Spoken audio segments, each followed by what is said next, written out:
Selamat pagi, salam bagi kita semua, para peserta didik dimanapun Anda berada.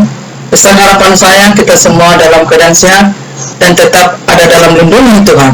Kita akan melanjutkan pembelajaran kita di bab 7 di pertemuan yang kedua. Kiranya kita bisa mengikuti dan kiranya pembelajaran ini mendewasakan kita dan membuat wawasan kita semakin mendalam akan kehidupan ini, terutama dengan kepada Kristus. Baik, kita akan membahas pembelajaran ini.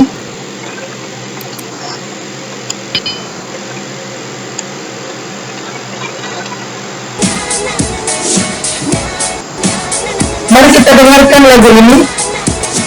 Tetap bahagia, tetap happy walaupun di situasi pandemi COVID-19. Jadi lagu ini dilantungkan, kita berdoa. Bapa dalam surga, terima kasih Tuhan atas kebaikan-Mu, kemurahan-Mu, penyertaan-Mu dalam hidup kami. Terima kasih Tuhan, diberi kami boleh menikmati karya-Mu dan kami boleh menikmati segala ciptaan. Terima kasih Tuhan Yesus.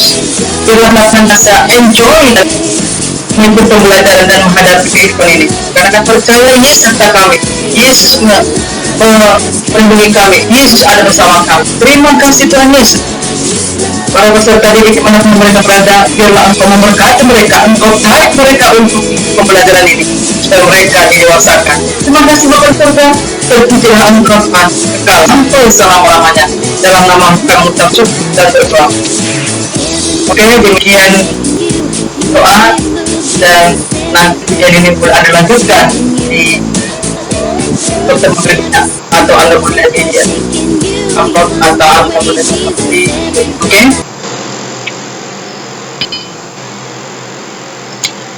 Pembahasan kita di bagian C, perubahan sebagai hukum kehidupan.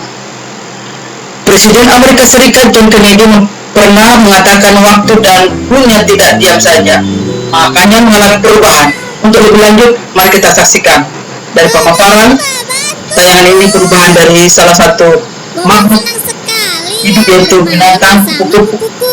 Yang pertama adalah pembahasan ini adalah mimikri sebagai mekanisme perlindungan diri. Dan di sini ada penjelasan, boleh Anda ikuti sambil mendengar dan Anda boleh membacanya di paparan ini.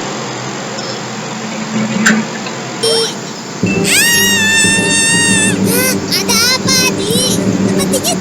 Sepertinya ada sesuatu di kepala Adi. Hah? Sebentar. Oh, ini ada ulat di kepala Adi. Apa? Ulat? Aduh, itu tolong. Adi, ulatnya sudah tidak ada. Adi suka dengan kupu-kupu, tapi takut dengan ulat. Padahal kan kupu-kupu asalnya dari ulat. Hah? Apa sih? Kupu-kupu berasal dari ulat? Iya, ulat itu bisa berubah menjadi kupu-kupu yang indah. Adi nggak percaya? Yuk kita lihat penjelasan Prof yang satu ini. Hai teman-teman, kali ini Profesor akan menjelaskan tentang proses perubahan ulat menjadi kupu-kupu atau disebut juga metamorfosis. Yuk simak penjelasan Profesor. Pertama-tama, ibu kupu-kupu terbang mencari tempat untuk menaruh telur-telurnya. Ketika menemukan daun yang cocok, ibu kupu-kupu menyimpan telurnya di sebuah daun. Kemudian telur itu menetas dan keluarlah ulat. Setelah menetas, ulat ini sangat lapar sehingga dia makan banyak sekali. Dia makan dedaunan setiap hari hingga badannya menjadi besar dan terus membesar. Setelah dia cukup besar, dia akan berhenti makan dan mulai berubah menjadi kepompong. Di dalam kepompong, si ulat perlahan berubah menjadi kupu-kupu. Setelah kurang lebih 15 kali, keluarlah kupu-kupu yang cantik dari kepompong yang tadi. Ulat pun sudah berubah menjadi kupu-kupu. Itu dia proses metamorfosis kupu-kupu. Dari telur, berubah menjadi ulat, lalu kepompong, dan lahirlah kupu-kupu. Ayo kita ingat sekali lagi. Teman-teman ikuti ya. Telur, egg. Telur, egg. Ulat, caterpillar. Ulat, caterpillar. Kepompong, pupa. Kepompong, pupa. Kupu-kupu, butterfly. Kupu-kupu butterfly.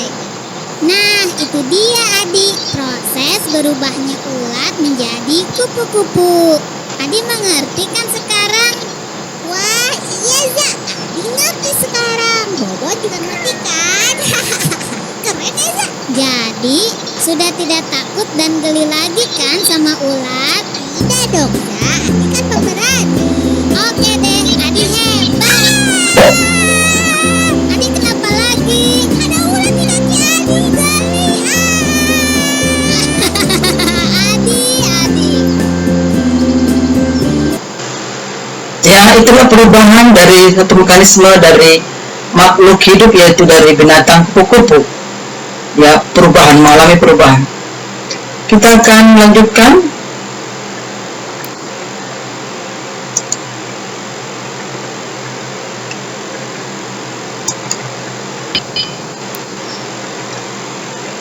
Yang kedua, perubahan manusia. Dari sekian banyak makhluk di dunia ini, maka manusia yang paling bisa bertahan karena mampu mengalami perubahan. Manusia itu mampu bertahan karena memiliki kekuatan dan mampu juga untuk menyelesaikan iklim. Ya, mari kita juga lihat perubahan manusia. Dari tayangan ini, inilah proses perubahan manusia.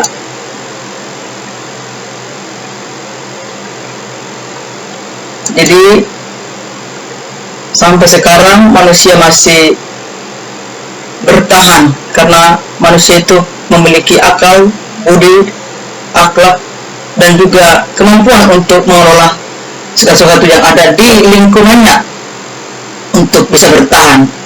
Salah satunya mungkin belajar beternak, bercocok tanam, nelayan, dan sebagainya. Itulah manusia mengalami perubahan.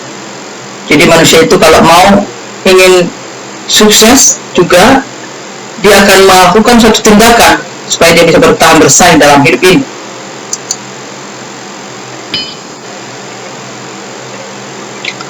Manusia belajar dari makhluk lain. Ya, jadi boleh diamati lagi hasil penemuan nilai manusia modern. kehidupan masyarakat. Perubahan sosial budaya biasanya terjadi dalam kehidupan tradisional menuju kehidupan modern. Masyarakat modern memiliki cara berpikir, bertindak, dan bersikap yang sesuai dengan tuntutan zaman. Salah satu penyebab perubahan sosial adalah adanya penemuan baru. Yang pertama adalah adanya penemuan listrik. Penemuan listrik adalah salah satu yang membawa perubahan besar untuk kehidupan masyarakat. Berikut ini perbedaan kehidupan sebelum dan setelah adanya listrik. Sebelum ada listrik, manusia melakukan kegiatan sehari-hari dengan cara sederhana atau tradisional. Untuk penerangan manusia masih menggunakan lilin atau lampu teplok. Setelah adanya listrik, manusia melakukan kegiatan sehari-hari dengan lebih mudah dan cepat. Untuk penerangan, manusia telah menggunakan bola lampu yang jauh lebih terang dan menjangkau semua ruangan. Kita lanjutkan yang kedua, adanya penemuan baru di bidang komunikasi. Penemuan baru di bidang komunikasi yang dapat menghubungkan manusia di berbagai wilayah. Telepon atau smartphone memudahkan manusia dalam berkomunikasi tanpa dibatasi jarak dan waktu.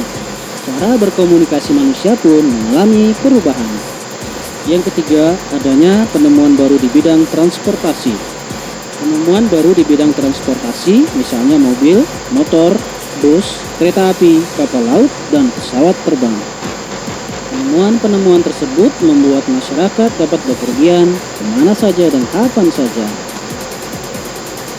Anak-anak, kita akan melihat pengaruh kemajuan transportasi terhadap perubahan sosial budaya.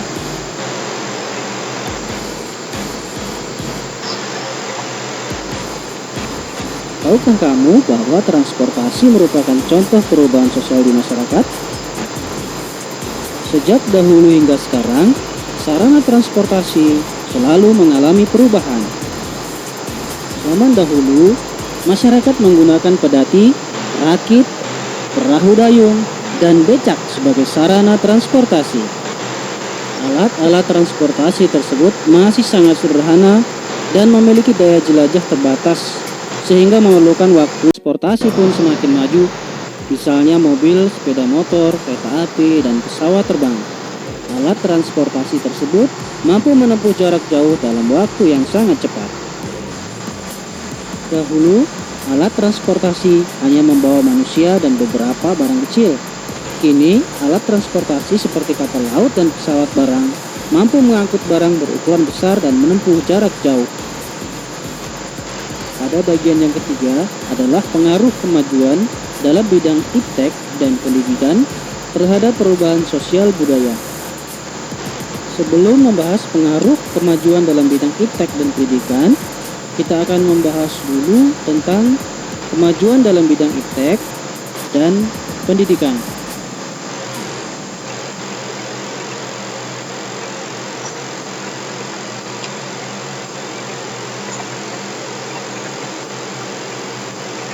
Dahulu, masyarakat memperoleh ilmu pengetahuan hanya dari sekolah dan buku. Titik teknologi pada saat itu masih terbatas. Lama-kelamaan, teknologi pun berkembang, maka hadirlah radio. Masyarakat pun memperoleh informasi dan pengetahuan dari radio. Berbagai informasi didengar dari radio atau disampaikan secara lisan. Seiring kemajuan ilmu pengetahuan dan teknologi, hadir pula televisi yang dapat menyampaikan informasi berupa gambar dan suara melalui televisi. Masyarakat memperoleh informasi lebih lengkap, antara lain informasi dan berita tentang kemajuan pembangunan di Indonesia. Ada acara kebudayaan sehingga masyarakat lebih mengenal keragaman budaya Indonesia. Selanjutnya ada acara talk show yang membahas berbagai informasi penting. Pengaruh yang pertama dengan kemajuan iptek adalah masyarakat kini memperoleh lebih banyak informasi dan ilmu pengetahuan. Kehadiran televisi mampu membawa perubahan sosial budaya di masyarakat. Namun demikian, tayangannya harus disikapi secara bijaksana. Yang kedua adalah pengaruh komputer dalam bidang pendidikan. Komputer adalah alat elektronik yang dapat menghitung atau mengolah data serta memutar film dan musik. Selain itu, komputer dapat menjadi alat komunikasi melalui surat elektronik dan media sosial. Komputer pertama kali ditemukan oleh Charles Babbage. Penemuan ini membawa perubahan dalam kehidupan masyarakat, seperti masyarakat lebih mudah saling mengirim melalui surat elektronik dan email. Masyarakat dapat membeli barang yang ingin dibeli tanpa harus datang langsung ke pasar, karena jual beli bisa melalui komputer. Selain itu, komputer dapat menyimpan data dalam jumlah besar. Data tersebut dapat berbentuk dokumen, foto, audio, dan video. Komputer juga membawa perubahan dalam bidang pendidikan. Dahulu pengetahuan hanya dapat diperoleh melalui kegiatan belajar di kelas dengan sarana terbatas. Sekarang, sebagian besar sekolah sudah memiliki. Nah, itu saja sebagian daripada pemaparan pemutaran dalam perubahan. Sekarang ada kegiatan di sini yang akan Anda kerjakan. Jadi Anda baca ada 3 poin kegiatan yang Anda harus lakukan. Jadi mohon dibaca supaya Anda nanti bisa mengerjakannya dengan baik. Tentu Anda akan mengirimnya ke classroom atau ke WA Ibu, ya. Berharap bisa dibaca. Yang pertama ini apa, yang kedua apa, yang ketiga apa.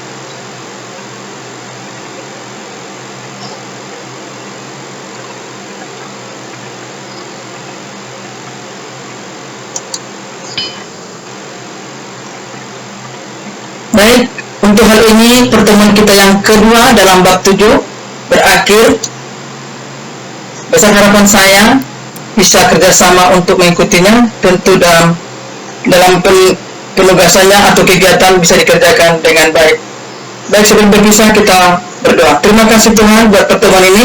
Kiranya pemaparan ini membuat kami semakin mengerti bahwa kami perlu mengalami perubahan, khususnya perubahan ke arah lebih positif lagi, dan juga mengenai perkembangan kehidupan ini, baik teknologi, baik apapun yang ada dalam kehidupan kami mau berani bertindak untuk hal yang positif. Terima kasih Tuhan, terpuji namamu, dalam namamu kami mengucap syukur dan berdoa kepadamu. Amin.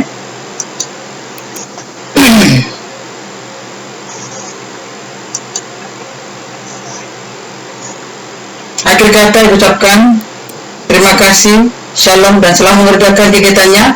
Dan kita akan berjumpa di pertemuan yang ketiga. Bye-bye.